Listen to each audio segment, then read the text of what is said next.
Alors voilà, on va maintenant régler un peu ça parce que ça fait fort artificiel, il faudrait que ce soit plus naturel. Et pour ça, on va aller modifier notamment l'opacité du calque. Il est possible qu'en diminuant l'opacité du calque des reflets, ça ait l'air un peu plus naturel. Même chose pour le calque des ombres, en diminuant l'opacité, il est possible que ça ait l'air un peu plus naturel. Il faut faire dans le subtil en fait.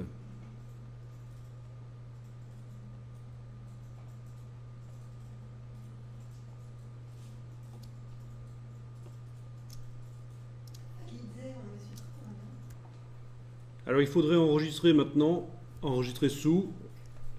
Vous changez le numéro qui est à la fin, parce que je suppose que vous enregistrez aussi comme moi en changeant de numéro régulièrement. Donc par exemple ici 06, puis tout de suite après j'enregistre à nouveau en changeant le numéro. Ça va être maintenant 07. Donc c'est de cette manière-là, je suis certain que si je fais une erreur, y compris l'erreur d'enregistrer l'erreur, eh bien j'aurai au moins le 06 qui sera nickel. Vous voyez, enregistré deux fois de suite sous un nom différent, j'ai au moins le 06 qui sera mon backup nickel. Parce que là, nous allons faire du réglage destructif, parce qu'en fait, dans ce travail ici, il y a deux manières de l'expliquer. Ça, c'est la manière simple. Oui, c'est difficile à croire, mais ça, c'est la manière simple. Puis, il y a une manière plus complexe qui donne plus de possibilités de modification, mais on va déjà faire cette manière-ci. Et donc, ça va être du destructif. C'est-à-dire qu'ici, je vais aller modifier le contraste dans les calques ici gris. Et une fois que ce sera fait, à part annuler tout de suite après l'avoir fait, ce sera difficile de récupérer. Donc, raison pour laquelle, dans mon fichier 06, moi, j'ai l'image telle qu'elle est là maintenant, au cas où je foire complètement les choses. Donc, vous avez réglé les opacités des reflets et des ombres de manière à obtenir quelque chose qui est un peu correct. Vous allez maintenant modifier avec un réglage de courbe, vous allez modifier le contraste de ce qui se trouve là-dedans. Image, réglage, courbe. Image, réglage, courbe. Je mets 2 points sur le réglage de courbe et je les bouge l'un par rapport à l'autre. Et ça modifie le contenu du calque qui crée les ombres.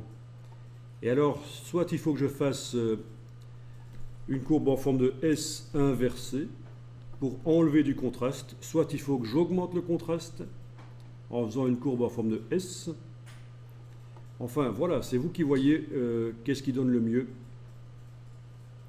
Et c'est empirique, c'est-à-dire que c'est en fonction de ce que vous voyez là derrière sur la voiture que vous choisissez un réglage ou l'autre.